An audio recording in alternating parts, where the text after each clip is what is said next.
In a sense. He is only getting this shot because Urban Meyer has become a coach in the NFL and is figuring, I'm the coach of the Jacksonville Jaguars, who have not had a good record. Why don't we try literally anything to become a really strong team this year? They're going to have a quarterback, Trevor Lawrence. It's going to be an exciting year for them. And look, Tim Tebow may ultimately not make the 53-man roster at the end of the year. I'm going to buy a Tebow Jags jersey, and it may become useless by the time we get to the fall because he may not make the final team. But this is not about race. It's about Urban Meyer trying to throw a bunch of stuff at the wall and see what sticks. And he had magic with Tim Tebow back in his Gator days, so they're trying to replicate it in the NFL. That is all this is.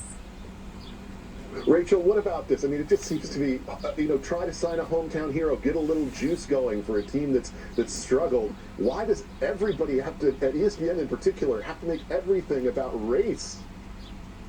Yeah, I don't know a whole lot about sports, much less football, but I'll tell you this. Everybody in the NFL who plays, in my opinion, regardless of color, is privileged. And one of the things that I do know about football as well is that it is a merit-based, performance-based system. And 70% of the players in the NFL are African American, much less, Hispanics, whites, etc. So let's do this whole game that the ESPN host there was talking about. Let's do an experiment on equity and equality, and let's do NFL picks based on racial equity versus equality and performance, and see how that goes for the NFL before we expand that out to the rest of the country.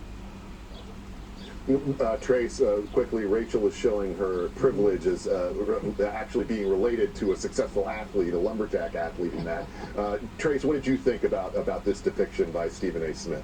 Well, listen, as an old college quarterback and a guy who does follow football very closely and a big follower of Kristen Soltis-Anderson and the Gators, my goodness, it's just great stuff. Yes, we all know Tim Tebow is not going to play tight end for the Jacksonville Jaguars. Stephen A. knows that. Everybody knows that, but it's about putting fannies in the seats. And with Trevor Lawrence and Urban Meyer and the reuniting of Tim Tebow and Meyer, it's great marketing. If you go on to NFLshop.com, guess what the #1 items were yesterday? Bingo, Tim Tebow items. It's generating excitement. Oh, yeah. It's great for the Jacksonville Jaguars, and people are buying season tickets down there, and this is one of those things people are saying, go Tebow, I hope you do well. But either way, it's going to be fun. Hey, and if he makes a 53, he can fit like 3 or 4 different positions. So That's right. Zoom calls are a sign of the times, but they